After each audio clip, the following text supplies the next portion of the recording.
Bon, on va pas parler de l'objectif des 30 abonnés, hein? Ouais. Bonjour chers passionnés de sport automobile, j'espère que vous allez bien. Moi ça va super, je suis très heureux de vous retrouver pour une nouvelle vidéo. Parce qu'aujourd'hui, pour la première fois sur cette chaîne YouTube, on va parler de Formule 1. Et on va surtout parler d'une écurie emblématique, Williams.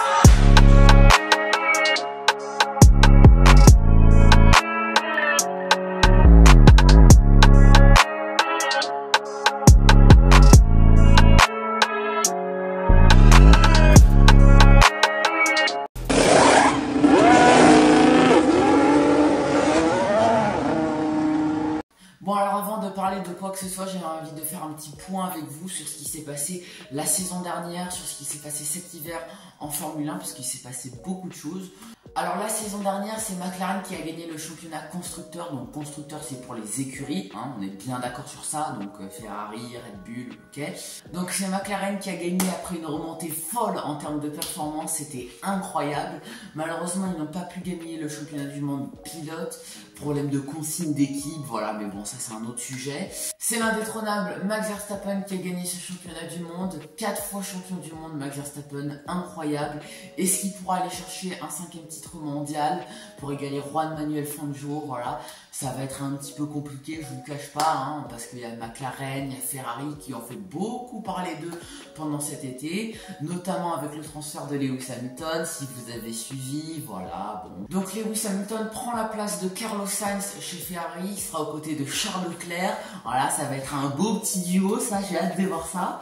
Carlos Sainz lui va chez Williams, tiens donc, aux côtés de Alex Albon, mais ça on va y revenir pendant la vidéo. Donc cette saison 2024 a été rythmée par les nombreux transferts, notamment l'arrivée de 5 rookies. Donc il y aura Gabriel Bortoleto chez Sauber aux côtés de Nico Hülkenberg, il y aura Jack Doohan chez Alpine aux côtés de Pierre Gasly, il y aura Oliver Baumann chez Haas aux côtés d'Esteban Ocon, il y aura Kimi Antonelli aux côtés de Russell chez Mercedes, et il y aura le français qui a eu du mal à avoir ce baquet en Formule 1 chez Racing Bulls aux côtés de Yuki Tsunoda. Alors il y a eu plusieurs départs aussi, notamment le départ de Sergio Perez qui a complètement quitté la Formule 1 après une saison catastrophique.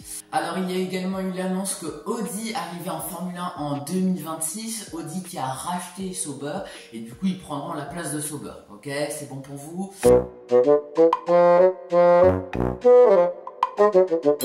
Il y a également eu l'annonce que Cadillac sera présente en tant que 11e écurie en Formule 1 aussi en 2026. Donc voilà, Cadillac, l'un des plus gros constructeurs mondiaux. Voilà, ça va mettre un petit peu d'eau à la bouche.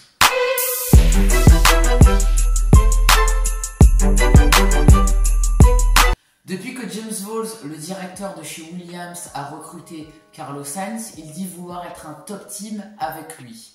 Alors James Vowles, il sait de quoi il parle puisque avant de rejoindre Williams en 2023, il était directeur stratégique chez Mercedes. Donc comme son nom l'indique, il dictait la stratégie chez Mercedes et c'est en partie grâce à lui que Mercedes a été champion du monde. Et il a recruté Carlos Sainz qui n'est pas né de la dernière pluie puisqu'il a fait Toro Rosso avec Verstappen, Renault, McLaren et Ferrari. Donc voilà, si tu veux, Carlos Sainz, c'est un très bon même. Alors James Vowles a également recruté de très bons ingénieurs puisqu'il a recruté Pat Fry qui a travaillé chez McLaren de 1993 à 2010, puis il a travaillé chez Ferrari de 2010 à 2014. Et il a également recruté Matt Harman qui lui a travaillé chez Mercedes, puis chez Alpine comme directeur technique. Et je vais pas tous vous les faire parce qu'il a recruté 26 autres ingénieurs. Williams, c'est 9 titres constructeurs, 7 titres pilotes. Ils se sont battus avec les plus grands, mais malheureusement au fil des années, leurs performances ont régressé. Leur dernière victoire remonte au Grand Prix d'Espagne 2012. Gagner en Formule 1, ça vous rend heureux, oui, mais il y a plein d'autres raisons qui font que c'est bien de gagner en Formule 1.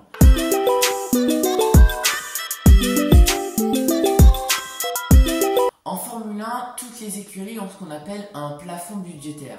C'est la même somme pour toutes les écuries qui ne doivent pas dépasser.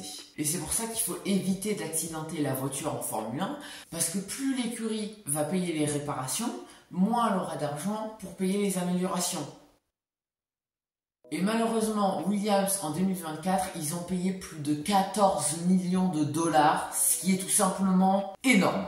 Mais le plus embêtant dans tout ça pour Williams, c'est qu'ils ont terminé 9e du championnat constructeur. Et quand tu termines 9e ou 1er, tu gagnes pas la même somme d'argent. Entre deux places au championnat, il peut y avoir plusieurs millions de dollars de différence. Par exemple, Alpine en 2024 au Brésil a fait un double podium et les points de ce podium les avaient fait monter de la 9e à la 6e place du championnat constructeur.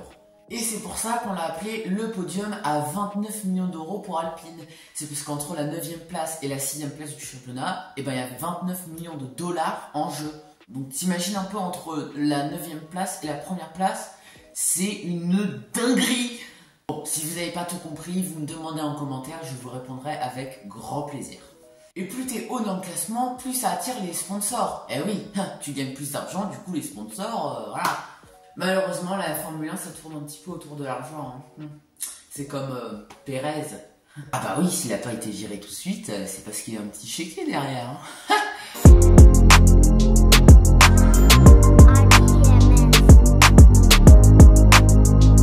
Alors vous devez le savoir si vous suivez la F1, en 2026, la FIA, la direction de course, instaure une nouvelle réglementation.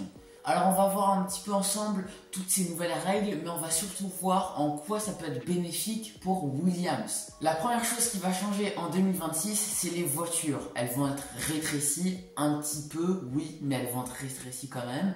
On n'aura plus des limousines. Et les moteurs aussi vont changer. Alors c'est pas compliqué, faut suivre. Les moteurs de Formule 1 actuels sont principalement thermiques, ok? Mais en 2026, on va passer à des moteurs 50% thermiques et 50% électriques.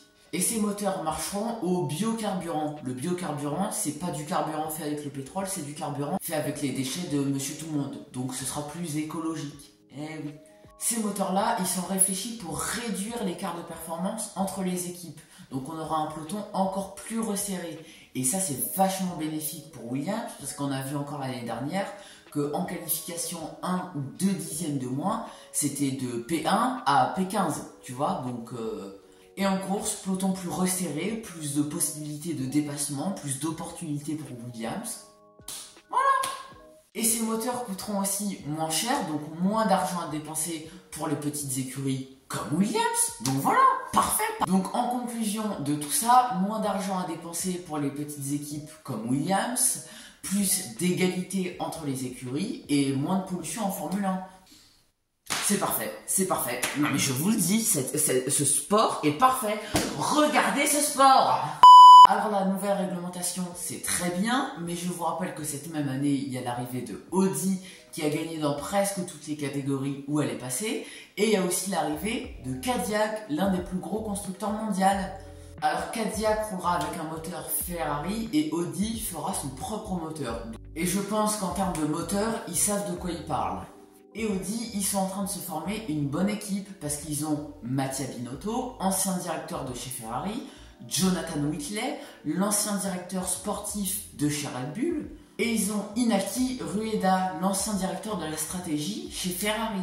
Et j'en passe, donc vraiment Audi, il va falloir faire attention à eux. Alors évidemment, ils ne vont pas gagner dès la première année, le temps de se trouver des bons sponsors, de gagner un petit peu plus d'argent, mais c'est pour ça que Williams doit avoir fait un vrai pas en avant dès 2026, parce que sinon, s'ils sont encore au niveau d'aujourd'hui, ça va être très compliqué de rejoindre les top teams et de les battre. Bon, comme ça paraît un petit peu fou, le projet de Williams c'est d'être un top team, mais quand on voit la remontée fulgurante de McLaren en termes de performance en 2024, on se dit que c'est largement possible. Et puis comme je vous l'ai dit en début de vidéo, Williams, il commence à avoir une bonne équipe. James Wolfe, il a recruté, je pense, les bonnes personnes. Voilà, cette vidéo est terminée, j'espère qu'elle vous aura plu. Si elle vous a plu, encore une fois, mettez des commentaires, partagez, likez. Et si cette chaîne en général vous plaît, abonnez-vous quoi. Abonnez-vous, vraiment. Voilà, moi je vous dis à très bientôt pour de nouvelles histoires sur le sport automobile. Ciao, chers passionnés.